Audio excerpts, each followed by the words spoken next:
भारत में कैंसर के मामले तेजी से बढ़ रहे हैं और हर साल 15 लाख से ज्यादा नए केस सामने आ रहे हैं।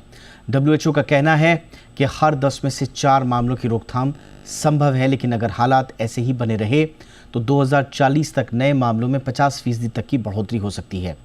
इसी बीच भारत सरकार ने भी कैंसर के खिलाफ नई गाइडलाइंस जारी की हैं। आखिर कैंसर इतनी तेजी से क्या सच में बढ़ रहा है या रिपोर्टिंग ज़्यादा हो गई है? स्क्रीनिंग का क्या हाल है और कैंसर का ओवरऑल जो पनपता हुआ खतरा है उससे हम पार पाने में कितने कामयाब हो पा रहे हैं? आज वर्ल्ड कैंसर डे पर हम आज इसी पर करेंगे विस्तार से चर्चा। मेरा नाम है दीपक डोभाल, आप देख रहे हैं आपकी खबर आपका फायदा। सबसे पहले ये रिपोर्ट देखिए, मैं लौट रहा हूं विशेषज्ञों के साथ।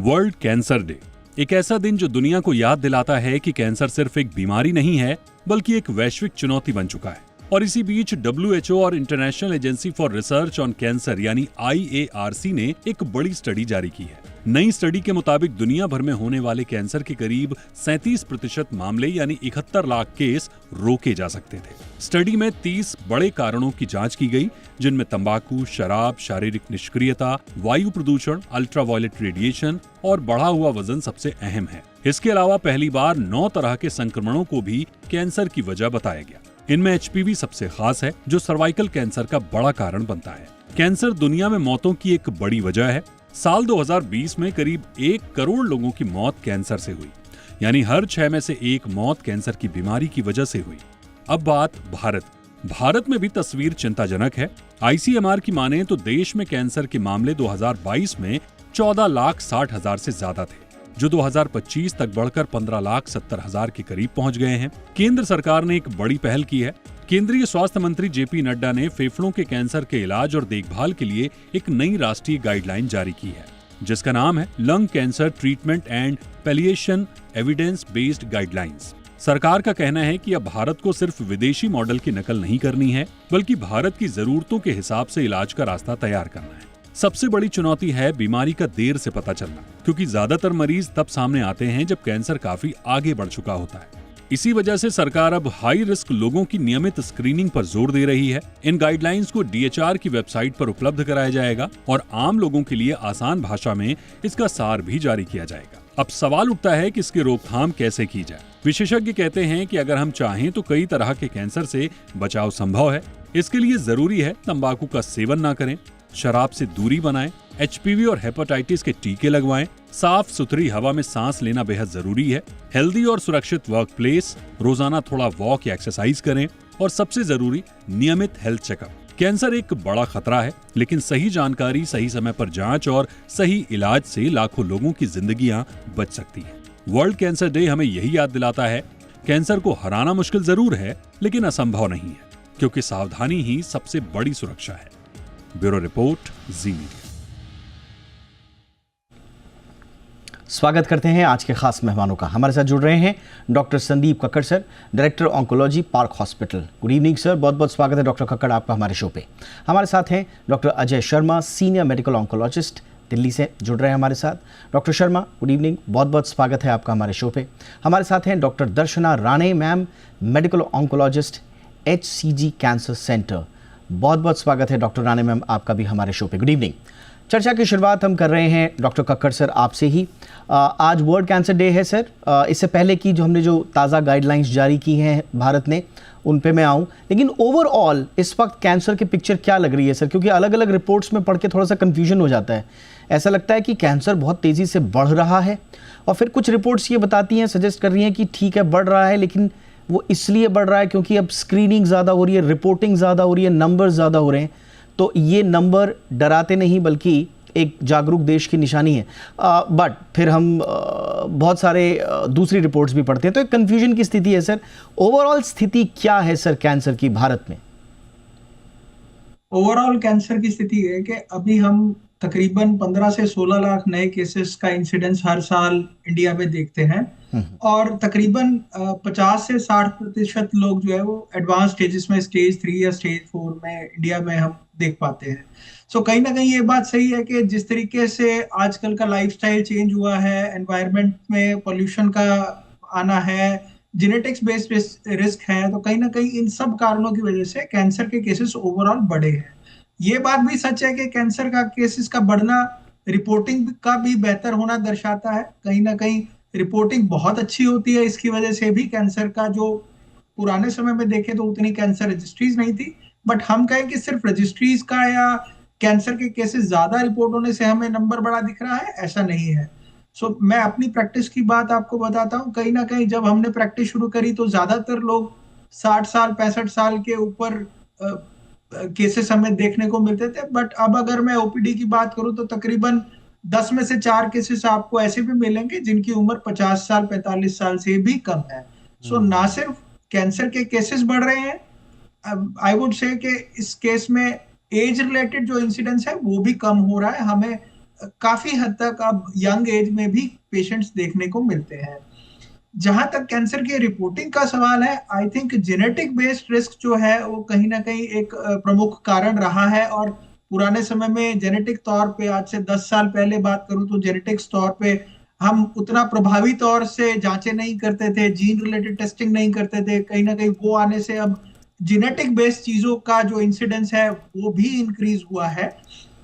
हाँ, जिस तरीके से आप लोगों ने भी ये नोटिस किया होगा कि अब पुराने समय में देखे तो आज से 30 साल पहले पूरे गांव में एक केस होता था, या पूरे शहर में बात करें तो 15-20 केसेस होते थे आज से 25-30 साल पहले। पर आज हर फैमिली में एक केस आपको देखने को मिल जाएगा। तो कहीं ना कहीं बीमारी का इंसिडेंस हम अपने नॉर्मल वातावरण से भी एग्जांपल्स ले सकते हैं कि बीमारी का इंसिडेंस नेचुरली जो एनवायरनमेंट में चेंज आया है, जो हमारे लाइफस्टाइल में चेंज आया है, उससे इंक्रीज हुआ है। ऑल राइट सर, बिल्कुल। तो ये एक ब्रॉडर पिक्चर आपने रखी जिससे हमें पता चले कि एग्जैक्टली ट्रैजेक्टरी किस तरह की है। जो समझ में आ रहा है वो थोड़ा सा डरा रहा है और सचेत भी कर रहा है हमारी लाइफस्टाइल चॉइसेस को लेकर, इसलिए थोड़ा सा सतर्क हो जाइए। डॉक्टर शर्मा, आपके पास आ रहा हूं।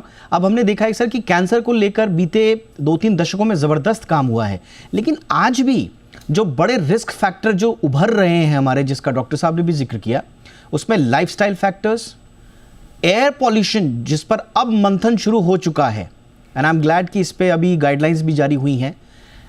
तो ये लाइफस्टाइल फैक्टर्स, एयर पॉल्यूशन और ऑक्यूपेशनल एक्सपोजर, ये कैंसर पॉलिसी में क्या ये सेंटर स्टेज में थे और इनको लाना पड़ेगा सर हमको? क्या हम यहां से नए केसेस देख रहे हैं इन तीनों बड़े कारणों से?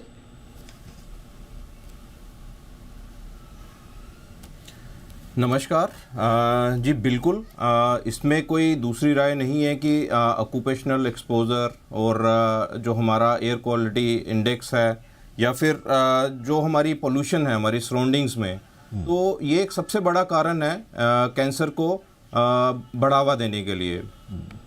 अगर हम देखें जो हमारी गाइडलाइंस हैं उसमें हम सिर्फ ये नहीं है कि स्मोकिंग को कट करना है या फिर हमें जेनेटिक टेस्टिंग्स को और बढ़ाना है, बल्कि न्यू गाइडलाइंस में हमें इसको इंक्लूड करना होगा, और ये ऑलरेडी इंक्लूडेड है कि हमारी जो एयर क्वालिटी इंडेक्स है, अगर हम देखें पिछले 1-2 महीने से, तो स्पेशली दिल्ली में बहुत ही ख़राब एयर क्वालिटी इंडेक्स रहा हुआ है। और ये सिर्फ ऐसा नहीं है कि 1 दिन या 2 दिन की बात है, एक लंबे टाइम तक ये चीज़ रहती है। और कोई भी चीज़ जो लंबे टाइम तक रहेगी उसको हम इनहेल कर रहे हैं, स्पेशली जो वल्नरेबल हमारी पॉपुलेशन है, बच्चे हैं या बुज़ुर्ग हैं। सो डॉक्टर साहब ने जैसे भी जिक्र किया था कि देयर इज़ ए ट्रेंड कि जो एज ग्रुप है वो अब यंग पेशेंट्स में भी देखा जा रहा है लंग कैंसर्स को। तो यही कारण है कि एक्सपोजर सिर्फ हम इंडस्ट्री से नहीं ले रहे हैं, सिर्फ व्हीकल से नहीं ले रहे हैं, ये हमारा ओवरऑल एक्सपोजर जो है हमारी सिटीज़ में, स्पेशली मेट्रोपॉलिटन सिटीज़ में, तो इसमें बहुत सारे केमिकल्स होते हैं जिसमें अगर मैं इनकी तुलना भी करूं तो ये एटलीस्ट भी जो हानिकारक हैं वो 100 या 200 से ऊपर ऐसे केमिकल्स हैं जिनको हम इनहेल करते हैं, और वही केमिकल्स अगर हम देखें वो स्मोकिंग में भी पाए जाते हैं। तो ये सबसे बड़ा कारण है हमारा लंग कैंसर का, हमारी इंडस्ट्रियलाइजेशन में, हमारी मेट्रोपॉलिटन सिटीज़ में, और डेफिनेटली हमारे लाइफस्टाइल में। आजकल स्मोकिंग या हुक्का या जो भी जिसको हम शीशा बोलते हैं, सो एक बहुत ट्रेंडिंग है, यंगस्टर्स इसको बहुत ट्रेंड मान रहे हैं और ये बहुत जगह पे हम इसको बहुत ईजिली उनके लिए अवेलेबिलिटी भी है इस चीज़ की। तो आई थिंक इस पे रोकथाम होना भी बहुत ज़रूरी है ताकि हम यंगस्टर्स को इस चीज़ों में से ना आने दें और हम इसको अपने ट्रेंड को जो एक यंग जनरेशन की तरफ जा रहा है उसको हम रोक पाएँ, और यही एक सही समय है कि हम इसको रोक सकें। एब्सोल्युटली सर, आपने बिल्कुल सही कहा कि इसके प्रति सचेत करना बड़ा ज़रूरी होगा युवाओं को ख़ास तौर से। अब हम आते हैं जो गाइडलाइंस हमने अभी जारी की हैं, जेपी नड्डा साहब ने कैंसर डे पर जो गाइडलाइंस रिलीज़ की हैं उसमें बड़ा इम्पॉर्टेंटली जिक्र किया गया है डॉक्टर राणे मैम, और उसमें उद्देश्यों की बात की गई है। उसमें उद्देश्यों में early diagnosis, treatment gap reduction और क्वालिटी ऑफ लाइफ इम्प्रूवमेंट। अब देखिए अर्ली डायग्नोसिस पे तो बहुत पहले से कोशिशें चल रही हैं कि अर्ली डायग्नोसिस हो, लेकिन अभी भी उतने हम कामयाब संभवतः नहीं हो पाए। क्वालिटी ऑफ लाइफ इम्प्रूवमेंट पे भी मैम काफ़ी काम हो रहा है, बट ट्रीटमेंट गैप्स ये एक ऐसा विषय है कि इस पे समझ नहीं आता कि आपने डायग्नोस भी कर लिया, आपने पता भी कर लिया, बट ट्रीटमेंट गैप आज भी हम देख रहे हैं कि बहुत सारी भ्रांतियों के कारण भी हैं, सिस्टमैटिक कारण भी हैं, लेकिन लोगों के मन में कई तरह की भ्रांतियों के कारण भी ट्रीटमेंट गैप रह जाता है मैम। तो ये ट्रीटमेंट गैप रिडक्शन पे ओवरऑल आपका असेसमेंट कैसा है? नमस्कार। तो देखिए, आपने बहुत इम्पोर्टेंट बात कही है कि ये जो ट्रीटमेंट गैप है उसके ऊपर हमने फोकस करना चाहिए। और ये ट्रीटमेंट गैप जो हो रहा है ये बहुत कारणों की वजह से हो रहा है। एक तो इतने ऑप्शंस हो रहे हैं ट्रीटमेंट में, तो लोग सोचते हैं कि ये सही है या वो सही है, बिकॉज वो सोचते हैं कि इस पेशेंट को ये बीमारी थी तो हमने ये ट्रीटमेंट मिलना चाहिए, पर वो ऐसा नहीं होता है। क्योंकि आज जो हम ट्रीटमेंट दे रहे हैं कैंसर के लिए वो एक स्पेसिफिक ट्रीटमेंट दे रहे हैं। आप किसके पास भी जाइए तो कैंसर को ऐसा ब्रॉड ट्रीटमेंट नहीं दिया जाता है। अब कैंसर की जांचें इतनी एडवांस हो चुकी है कि हम हर एक पेशेंट का प्रोटोकॉल उसके जो और जेनेटिक या जो उसके बायोप्सी के बेसिस पे और एकदम टेलर करके एकदम एक्यूरेट प्रोटोकॉल देने के प्रयास कर रहे हैं। अभी इस चक्कर में ये हो रहा है कि कभी कभी कुछ थेरेपीज जो है अभी भी महंगी है, अभी भी गवर्नमेंट स्कीम में उसका इंक्लूजन नहीं हुआ है। तो हमें इसके ऊपर फोकस करना है कि हम जो ऐसी थेरेपीज हैं, जो इतने सारे जो अभी हमारे पास ऑप्शंस टारगेटेड थेरेपी के आए हैं, तो उनको भी हम गवर्नमेंट प्लान के थ्रू अगर दे पाए तो हम ये जो गैप है वो कम कर सकते हैं। हम लार्जर ऑडियंस को हम ये ट्रीटमेंट ऑप्शन दे सकते हैं, जो कि अब हम सिर्फ गिने चुने लोगों को हम जो अफोर्डेबल है उनको ही हम अभी ऑफर कर पा रहे हैं। बट हमारी प्रयास रहनी चाहिए कि और मैं बहुत खुश हूं कि ये गाइडलाइंस तौर पे सरकार की तरफ से आए हैं, ताकि सारा जो है पूरे इंडिया में, पूरे भारत में ये सबको एक क्लियर न्यूज, एक ऑफिशियल न्यूज आप इंफॉर्मेशन के तौर पे आप दे रहे हैं, और वो अपना खुद ही निर्णय खुद से ले सकेंगे, ना कि किसी और का सुन के या कोई अफवाह में आके। बिल्कुल, यानी कि कैंसर केयर सुनी सुनी बातों में ना हो, कैंसर केयर लक पर ना चले, बल्कि सिस्टम पर चले, एक सिस्टमैटिक समाधान निकले। इस दिशा में गवर्नमेंट ने अच्छा इनिशिएटिव लिया है, और जो बहुत अच्छे से आपने बताया कि किस तरह से जो गैप रह जाते हैं ट्रीटमेंट के, वो अमीरी गरीबी की वजह से हो, शहर और गांव यानी कि ज्योग्राफिकल एरिया की वजह से हो, या फिर प्राइवेट या पब्लिक हॉस्पिटल्स की रीच की वजह से हो, इन सब को नहीं होना चाहिए। और एक बहुत बड़ी बात है भ्रांतियाँ, इस पर भी हम चर्चा करेंगे एक छोटे से ब्रेक के बाद। पहली बात तो डिनायल मोड में हर व्यक्ति रहता है कि हमें तो कैंसर नहीं होगा, और इस डिनायल की वजह से लेट हो जाती हैं। इसीलिए आपने देखा, डॉक्टर साहब ने भी बताया कि बहुत सारे केसेस हमारे पास 3rd या 4th स्टेज के आ रहे हैं। अर्ली डायग्नोसिस कहाँ से होगा जब दिमाग में भ्रांतियाँ भरी पड़ी हैं। और दूसरा, इलाज की पद्धतियाँ भी आज भी लोगों के मन में घरेलू नुस्खों से कैंसर छू मंतर जैसी पद्धतियाँ चल रही हैं। आई डोंट नो हम किस एज में रह रहे हैं और कहाँ हम अपना दिमाग लगा रहे हैं, उसकी वजह से कितने लोग अपनी जान खो बैठते हैं। इस पर भी चर्चा करनी ज़रूरी है छोटे से ब्रेक के बाद।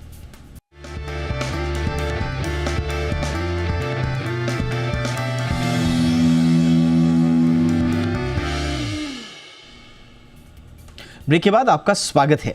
डॉक्टर कक्कड़ सर, अब मैं उन भ्रांतियों पर आता हूं जो आजकल, जिन भ्रांतियों के साथ आजकल का खास तौर से युवा जी रहा है, और वो युवा ऐसे जी रहा है कि साहब कैंसर तो ओवरनाइट होता है, कैंसर थोड़े ना पहले पता चलता है, और आजकल तो ये मेडिकल कॉन्स्पिरेसी है साहब कि आप टेस्ट कराने जाओगे तो कुछ ना कुछ निकल जाएगा।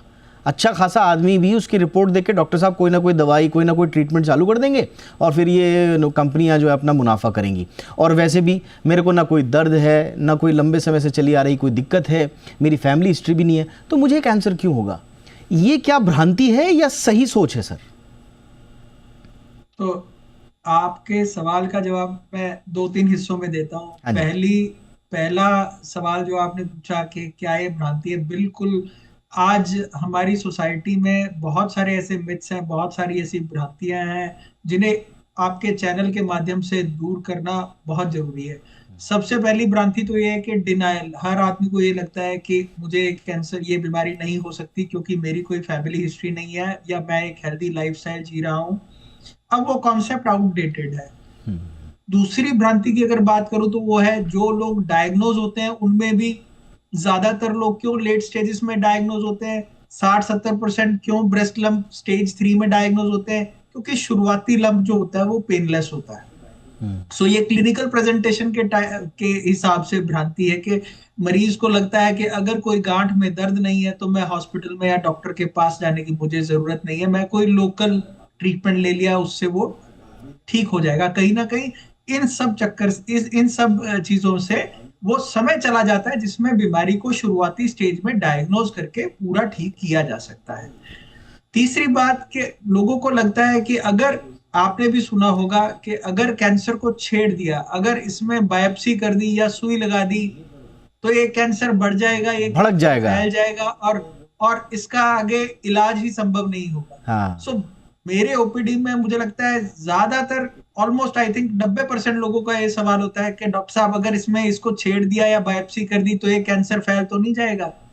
सो आज इस बात को समझाने की बहुत जरूरत है कि जब तक आपको बीमारी के टाइप का नहीं पता है, जब तक आपको, ये एविडेंस बेस्ड मेडिसिन में हम आज इस युग में जी रहे हैं जहां पे जब तक बीमारी के टाइप का नहीं पता है, विदेशों में तो अब हम जीनोमिक्स की बात करते हैं, हम बात करते हैं कि वो ट्यूमर का सब टाइप भी पता और उसके आगे अंदर, उसके अंदर क्या क्या जेनेटिक म्यूटेशंस हो चुके हैं, हम उसकी भी गहराई से जांच करें। पर हमारे कंट्री का कहीं ना कहीं ये कहूं कि उतने लिमिटेड रिसोर्सेस हैं, तो बायोप्सी जो मेजर टेस्ट है उसको कभी भी अपने डॉक्टर से बात करके, आई थिंक बहुत ऐसे कैंसर्स हैं जिनमें बायोप्सी नहीं भी करी जाती है, जैसे कि जर्म सेल ट्यूमर्स हैं, जैसे ओवेरियन कैंसर अगर शुरुआती तौर पे आता है तो अपने डॉक्टर से वो case to case basis decide कर सकता है। बट ब्रॉडली अगर बात करूं तो बायोप्सी से जुड़ी हुई सबसे बड़ी भ्रांति है कि अगर इसे छेड़ दिया तो ये बहुत इंपॉर्टेंट बात आपने बोली सर। इनफैक्ट ये बहुत ज़रूरी बात है।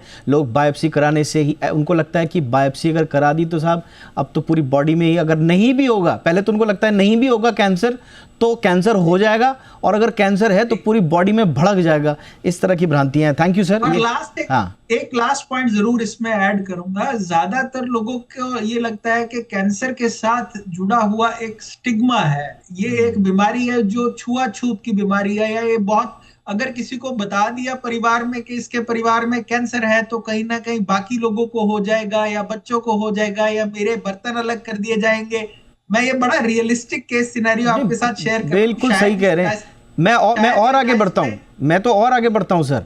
समाज द्वारा बहिष्कृत हो जाएंगे, बच्चे हैं उनकी शादियां नहीं होंगी, फैमिली हिस्ट्री में कैंसर है, लड़की की शादी नहीं होगी, कोई रिश्ता नहीं करेगा, मतलब क्या किस तरह की भ्रांतियां हैं? सारे जो पॉइंट्स हैं मुझे लगता है इनको आपके चैनल के माध्यम से ये बताना बहुत जरूरी है कि ये एटलीस्ट जब तक हम वो भ्रांतियों को नहीं दूर करेंगे तब वो हम बिल्कुल सर, स्क्रीनिंग तक और आगे एडवांस ट्रीटमेंट की बात नहीं करें। बिल्कुल सर, ये सर, ये बहुत ज़रूरी था। डॉक्टर शर्मा, एक और बड़ी भ्रांति है कि मैं तो साहब स्मोक करता ही नहीं, मैं तो साहब अल्कोहल नहीं लेता, मुझे कैंसर कैसे हो जाएगा? सुबह सुबह वॉक पर भी जाता हूँ, घर का खाना खाता हूँ, मुझे कैंसर कैसे होगा? तो मुझे सिम्टम्स को इग्नोर करने का पूरा अधिकार है, मैं क्यों टेस्ट कराऊँ? ये भी भ्रांति है सर या सच्चाई है? ये एक अगेन मैं कहूँगा बहुत बड़ी भ्रांति है ये भी। तो इसमें सच्चाई कहीं नहीं है कि अगर हम स्मोक नहीं कर रहे हैं या अल्कोहल या कोई बुरी आदतें नहीं हैं तो हमें कैंसर नहीं होगा। स्मोकिंग, अल्कोहल ये कुछ कारण हैं कैंसर के। हम अगर लंग कैंसर की बात करें तो स्मोकिंग एक बहुत बड़ा कारण है, मैं उसको मना नहीं कर रहा हूँ, लेकिन ऐसा नहीं है कि एक्टिव स्मोकर्स ही सिर्फ अगर हम बोलें तो वो कैंसर को लक्षण दिखा सकते हैं। एक दूसरी श्रेणी होती है जिसको हम बोलते हैं पैसिव स्मोकिंग। तो पैसिव स्मोकिंग ये है कि मानो मेरे साथ के जो लोग हैं, चाहे वो फैमिली मेम्बर है या हमारा फ्रेंड है या हमारे ऑफिस में कोई कोलीग है, तो कंटिन्यूसली वो स्मोकिंग कर रहा है और आप उसके साथ बैठे हैं, तो आप भी उतने ही स्मोकिंग के लिए जिम्मेदार हो, आपको भी उतना ही हानि हो सकती है जितना कि वो एक्टिव स्मोकर को हो रही है। सो पैसिव स्मोकिंग जो है वो एक बहुत बड़ा कारण है जी। सेम जैसे हम थोड़ी देर पहले एयर क्वालिटी इंडेक्स और इन सब की बात कर रहे थे, जो भी केमिकल्स हमारे जा रहे हैं, दैट डजंट मीन कि हम उसको सिर्फ अपने इनहेल करके ही लें। वो एनवायरनमेंट में ही हो सकते हैं, ना कि वो सिगरेट्स और बाकी जो हम स्मोकिंग के कारण हैं उनके लिए हो सकते हैं। बिल्कुल सर। और दूसरा रहा हमारे जो कारण अल्कोहल्स हैं, ये सब डेफिनेटली ये भी एक रीज़न है हमारे कैंसर्स के। हालांकि ये डायरेक्टली रिलेटेड नहीं है लंग कैंसर से, लेकिन ये बाकी कैंसर्स जो हैं ये उसको कर सकते हैं। तो कोई भी व्यक्ति चाहे वो स्मोकर है या नॉन स्मोकर है, हाँ स्मोकर की जो परसेंटेज है कैंसर डेवलप होने में वो डेफिनेटली ज़्यादा है, बट नॉन स्मोकर क्योर्ड नहीं है इसमें। Correct sir. तो ये बहुत बड़ी भ्रांति थी जो दूर करना बहुत ज़रूरी था। तो आप चाहे स्मोकर हैं, नॉन स्मोकर है, टोबैको लेते हैं, नहीं लेते हैं, अल्कोहल कंज्यूम करते हैं, नहीं कंज्यूम करते, इससे कोई फ़र्क नहीं पड़ता। कैंसर पूछ के नहीं आएगा, कुछ ऐसे कारण पनप रहे होंगे अगर आपकी बॉडी में, तो प्लीज मैं आपको काटूंगा। फर्क पड़ता है, फर्क पड़ता है सर उसमें। हाँ, मैंने उसको बोला है कि परसेंटेज जो होगी वो डेफिनेटली वो ज्यादा रहेगी rather than the non smokers. Thank you sir, ये आपने करेक्ट किया मुझे, थैंक यू सर।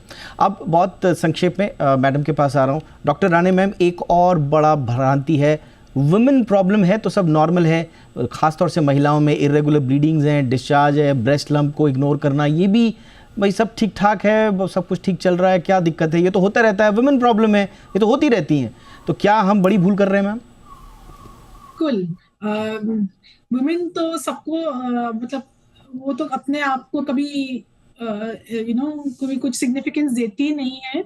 तो मैं ये कहना चाहती हूँ, इट्स नॉट जस्ट वुमेन कि सिर्फ महिलाएं नहीं, हर एक व्यक्ति को अपनी हेल्थ को एक प्राथमिकता देनी जरूरी है। और कोई भी चिन्ह है तो हमें उसको नजरअंदाज नहीं करना है। देखो, मोटा मोटा चीजें सबको होती रहती है, पर अगर वो चीज कुछ और दिन रहे तो उसको हमें डेफिनेटली उनका चेकअप करना चाहिए, उनका हमें योग्य फिजिशियन या सर्जन के पास जाके उसकी जांच करनी चाहिए। पर महिलाओं का ना, एक मैं आपको बता रही हूँ, हमें ये करना है कि हम बहुत ही जो बाहर की जो सुंदरता है उसके ऊपर बहुत पैसे खर्च करने में झिझकिचाएंगे नहीं, बट जो अंदरूनी स्वास्थ्य है जी, उसको लेके थोड़ा अब आगे आना हमें थोड़ा जरूरी है। एब्सोल्युटली। पहले तो ये है कि जैसे कि ब्रेस्ट कैंसर, स्तन का कैंसर जो है, तो हर एक का जो ब्रेस्ट का साइज, शेप जो है वो एक अलग होता है, और पहला अपने आप को समझना जरूरी है। तो हम ये सेल्फ ब्रेस्ट एग्जामिनेशन जो बोलते हैं वो करना उनको जरूरी है। तो वो एक बहुत इम्पोर्टेंट जरूरी है। आपने बहुत अच्छा संदेश दिया कि बाहरी सौंदर्य का भी ध्यान रखें, अच्छी बात है, लेकिन बॉडी के अंदर क्या कुछ चल रहा है उस पर भी ध्यान देना बड़ा ज़रूरी है। और आखिरी मिथ जो मैंने इतने सारे एपिसोड किए हैं उसके बाद मैं अपनी तरफ से एक मिथ दूर कर दूं, जो लोग ये समझते हैं कि कैंसर का मतलब मौत। तो बहुत सारे विशेषज्ञों के बाद बातचीत करने पर कम से कम मैं ये कह सकता हूँ कि कैंसर का मतलब मौत नहीं है, डेथ सेंटेंस नहीं है, एक मैनेजेबल डिजीज़ बन चुकी है। टारगेटेड थेरेपी से बहुत सारे लोग ठीक भी हो जाते हैं, लॉन्ग टर्म सर्वाइवल पे भी हैं। तो मौत नहीं है, सिर्फ जागरूकता आपको चाहिए, और उसके लिए क्या करना है आज हमारे डॉक्टर्स ने अच्छे से बताया। Doctor Rane, doctor Sharma, doctor Kakkar, आप तीनों का बहुत बहुत धन्यवाद इतनी सारी जानकारी देने के लिए। शो में इतना ही, अपना ख्याल रखिएगा, नमस्कार।